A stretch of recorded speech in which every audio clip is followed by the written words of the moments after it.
Bonsoir à tous, Götz, bonsoir. Bonsoir Alexandre. Vous êtes l'invité ce soir, vous êtes auteur de bandes dessinées, notamment d'une bande dessinée que l'on connaît qui s'appelle Pitoma. Vous êtes en Calédonie, invité d'honneur de la semaine BD Folie de Boulou Paris. Elle commence demain 1er septembre jusqu'au samedi 5 septembre. Alors Götz, c'est pas votre première fois ici?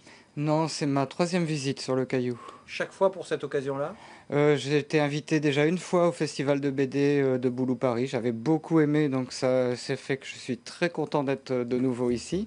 Et une fois aussi, on avait fait, je dis on, une association d'artistes polynésiens dont je faisais partie, avait fait une exposition de groupe au musée et à la galerie Artebello.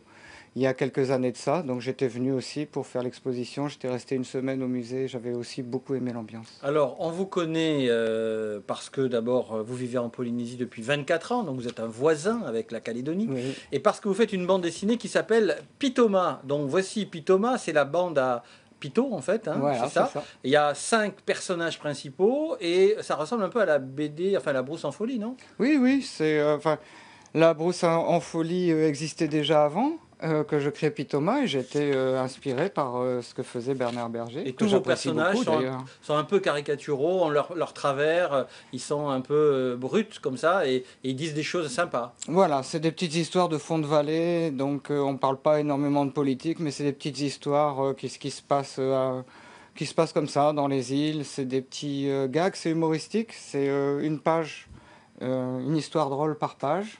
Et, euh, et voilà, ça traite des travers des Polynésiens et surtout de toutes les histoires interethniques. Parce que j'ai 5 personnages qui représentent un petit peu les caractères et les ethnies qu'on a en C'est-à-dire, il y a des Polynésie. Polynésiens, il y a... Voilà, j'ai Polynésien, j'ai un Popa, un militaire à la retraite qui est resté là, j'ai un Chinois qui tient le magasin, et puis, euh, et puis après, bon, j'ai toute une série de personnages qui gravitent autour de ça. autour de ça. Donc ça fait l'histoire un petit peu de la Polynésie, du Fénois, comme on dit. Voilà, c'est ça. Alors, vous êtes ici pour cette semaine de bande dessinée. Qu'est-ce que vous allez faire pendant ces jours prochains? Je vais faire des ateliers avec des enfants, des primaires, donc matin et après-midi à la bibliothèque de Boulou Paris, au centre culturel.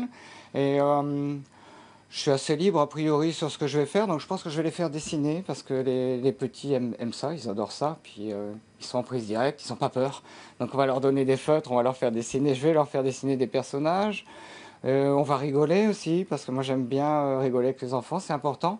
Puis je vais leur parler peut-être un peu justement de la Polynésie ou de mon travail d'artiste. L'idée c'est de leur ouvrir le regard sur quelque chose d'autre, de passer un moment agréable avec eux. Et ça se passe le matin, l'après-midi? Ce sera les deux, 9h, 11h le matin et je crois 14h, 14h, 16h l'après-midi. Avec d'autres dessinateurs? Bon, vous êtes l'invité d'honneur, on le sait. Oui, je suis invité d'honneur. Il y a d'autres dessinateurs et il y a aussi d'autres personnes qui font d'autres ateliers, comme du découpage, je crois, des choses comme ça.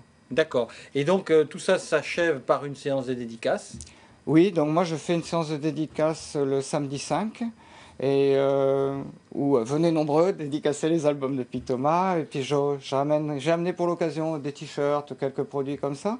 Il y a aussi un concours, il y a le concours de la plus belle grimace, donc on va choisir le lauréat du concours. Il y a un autre concours, donc il y a plusieurs choses qui ont été faites. Alors dites-moi, qu'est-ce que vous donnez comme conseil à ceux qui veulent se lancer dans la BD? Est-ce qu'on crée des personnages d'abord et des histoires ensuite, ou les deux en même temps, ou d'abord l'histoire? Qu'est-ce que vous diriez, vous? Je pense que ceux qui veulent faire de la BD en premier sont souvent des dessinateurs. Donc je pense qu'ils commencent par créer des personnages et ils ont envie de leur donner vie. En tout cas, c'est ce qui m'est arrivé moi. Après, quand on fait de la bande dessinée, il faut commencer plutôt par l'histoire. Donc c'est bien d'avoir les personnages, mais il faut trouver une histoire qu'on puisse mettre en place, découper et faire vivre après les personnages à l'intérieur. C'est une discipline qui est rigoureuse, contrairement à ce qu'on pourrait imaginer. C'est beaucoup plus proche du cinéma que de l'illustration.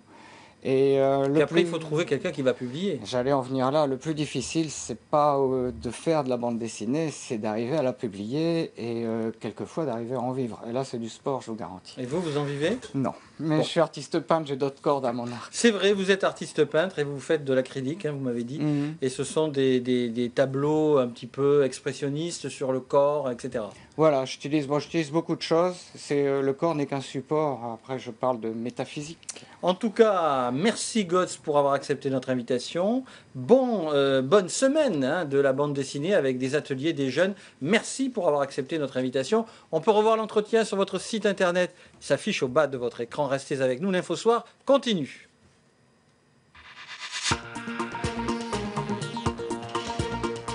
L'info continue. Retrouvez-nous à 19h30.